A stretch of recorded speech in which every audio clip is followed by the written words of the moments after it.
hoje nós vamos estudar sobre bactérias e vírus, legal?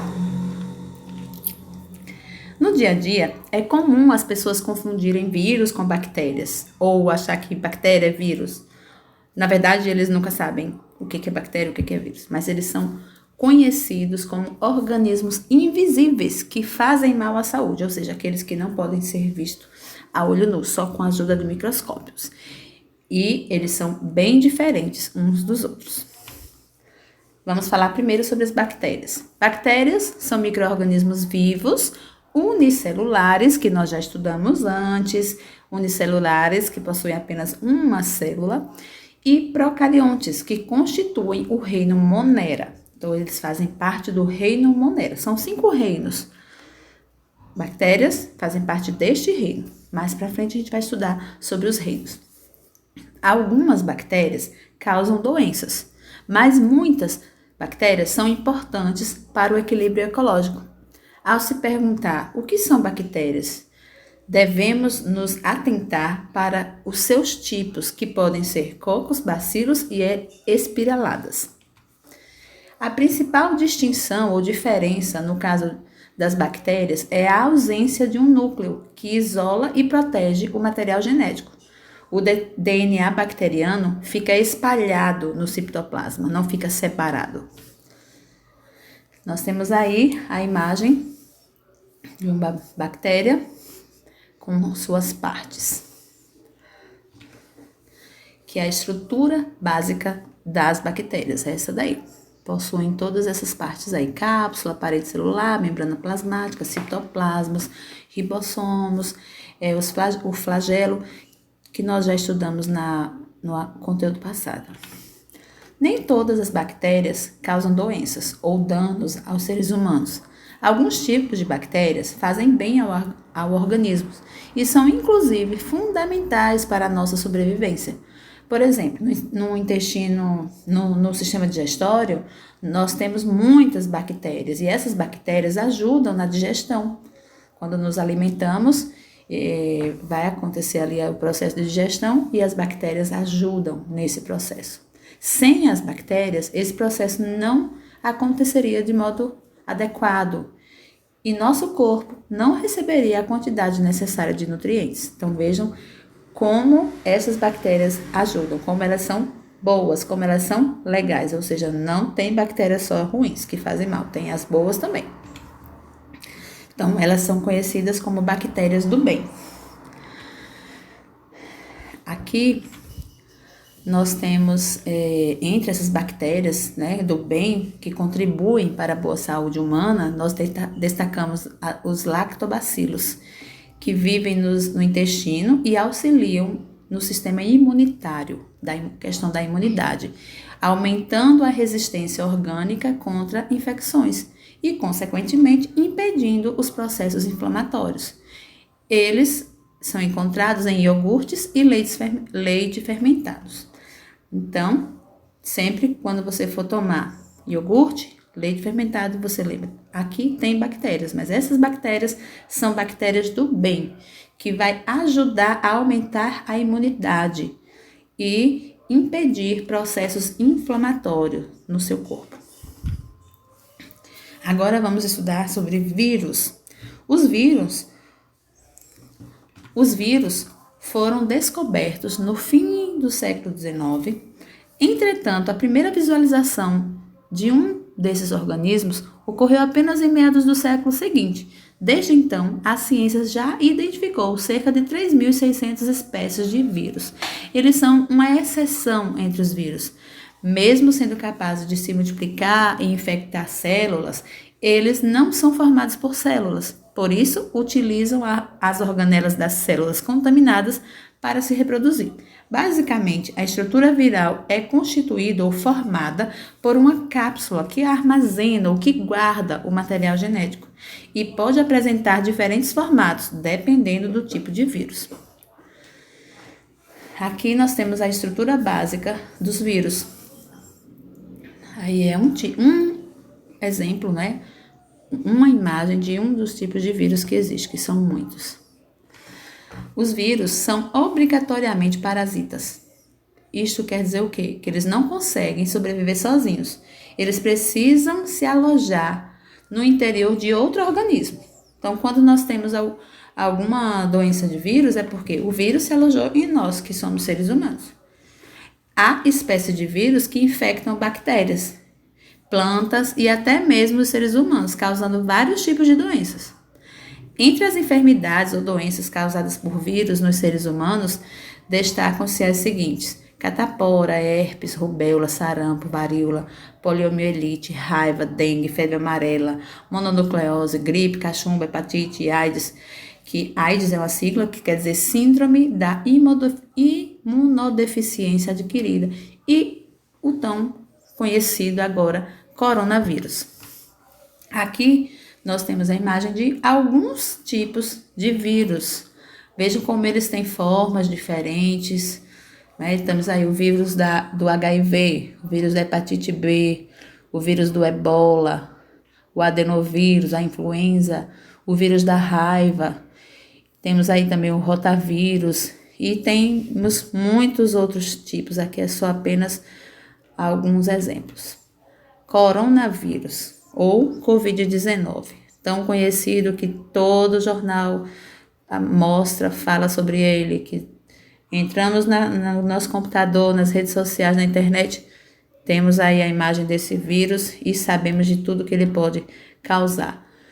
Então, existe uma diferença de Covid e coronavírus. Então, vamos ver essa diferença. A Covid-19 é uma doença causada pelo coronavírus, entendeu? Covid é o nome da doença. Coronavírus é o nome do vírus que causa a doença Covid, tá? Que apresenta um quadro clínico que varia de infecções assintomáticas. Assintomático quer dizer que a pessoa tem o vírus, mas não sente nada, não sente dor de cabeça, não tem febre, é como se não tivesse com aquele vírus. Tem pessoas que são assintomáticas e tem outras que ficam gravemente, né, com problemas respiratórios, que precisam ser entubados, e muitos perderam a vida. Então, de acordo com a Organização Mundial de Saúde, a maioria dos pacientes com Covid, que é a doença, cerca de 80% podem ser assintomáticos. Olha, 80%. A maioria podem ser assintomáticos. E cerca de 20% dos casos podem requerer atendimento hospitalar por apresentarem dificuldades respiratórias. E desses casos, aproximadamente 5% podem necessitar de suporte para o tratamento de insuficiência respiratória, que é o suporte ventilatório, que são os respiradores que nós estamos ouvindo muito falar. Então, se Covid é a doença, coronavírus é o vírus. O coronavírus é uma família de vírus que causam infecções respiratórias. O novo agente do coronavírus foi descoberto em 31 de 12 de 2019, após casos registrados na China.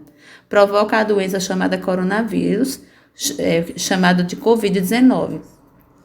Então, os primeiros coronavírus humanos foram isolados pela primeira vez em 1937. Então, veja que essa doença não é de agora, esse vírus já existia desde 1937. No entanto, foi em 1965 que o vírus foi descrito, reconhecido como coronavírus, em decorrência do perfil na microscopia, aparecendo uma coroa. Então, ele recebeu esse nome de coronavírus, porque quando eles observaram no microscópio, perceberam a semelhança entre o formato do vírus com uma coroa, por isso passou a se chamar de coronavírus. A maioria das pessoas se infectam com os coronavírus comuns ao longo da vida, sendo as crianças pequenas mais propensas a se infectarem com o tipo mais comum do vírus. Então, quais são os sintomas? Sintomas podem variar muito, De um simples resfriado até uma pneumonia mais grave. E os sintomas mais comuns são tosse, febre, coriza, dor de garganta, dificuldade para respirar. E como é que é transmitido? A transmissão acontece de uma pessoa doente para outra, ou por contato próximo por meio de toque de aperto de mão, gotículas de saliva, espirro, tosse, catarro, objetos ou superfícies contaminadas, como celulares, mesas, maçanetas, brinquedos, teclado, computador ou qualquer um outro utensílio. Como é que é diagnosticado a doença do coronavírus, do Covid-19? É realizado primeiramente pelo profissional de saúde, que deve avaliar a presença de critérios clínicos. A pessoa com quadro respiratório agudo, caracterizada por febre, que pode não estar presente na hora da consulta, a febre, mas depois ou antes, e pode ser relatado pela pessoa, né, que esteve com febre. Aí vai avaliar se está com tosse, se está sentindo dor na garganta, se está com coriza, se está com dificuldade de respirar. Então, assim, todo esse quadro é chamado de síndrome gripal. Até então, ninguém sabe se é uma gripe comum ou se é a Covid-19. Então, com todo esse desconforto, com toda essa dificuldade, né, a pessoa vai falar para o médico e o médico vai chegar ao diagnóstico. Claro que precisa fazer o exame para comprovar se a pessoa testou positivo ou não para a Covid-19. Como se proteger? Nós sabemos, né, são várias as recomendações para a prevenção. E temos que lavar com muita frequência as mãos, com água e sabão, de preferência, mas caso você esteja em um local onde não tem água e sabão disponível, você pode estar usando o álcool em gel 70%. Menos ou mais que isso não consegue combater ali o vírus. Então, ao tossir e respirar, tem que cobrir o nariz, a boca com o lenço ou com o braço, e não com as mãos, porque se você tossir e colocar a mão, a sua mão vai ficar infectada, você vai pegar em várias coisas e vai estar passando esse vírus. Então tem que evitar tocar na área do rosto, né, nos olhos, boca, nariz. E quando for fazer isso, lembrar de sempre lavar as mãos antes. Evitar abraços, beijos, aperto de mão. Então, não ter contato físico. Sempre higienize com frequência, né, o celular, os brinquedos, as coisas que você utiliza para trabalhar, para estudar, para fazer as coisas no dia a dia. Não compartilhe objetos de uso pessoal, como talheres, toalhas, pratos, copos. Mantenha os ambientes aí da sua casa sempre limpos e bem ventilados, né? Abrir a janela para o vento circular. Evite circulação desnecessária nas ruas. Não tem por que sair nas ruas se não tem o que fazer lá. Então, evitar lugares fechados, lugares onde tem muita aglomeração de pessoas. Se puder, fique em casa. E se estiver doente, evite contato físico com as pessoas que estão próximas de você, principalmente pessoas idosas ou pessoas que têm outras doenças crônicas. E não saia até que você esteja melhor. Durma bem e tenha uma alimentação saudável. Utilize máscaras caseiras ou artesanais feitas de tecido em situações de saída na sua caso você vá sair da sua residência.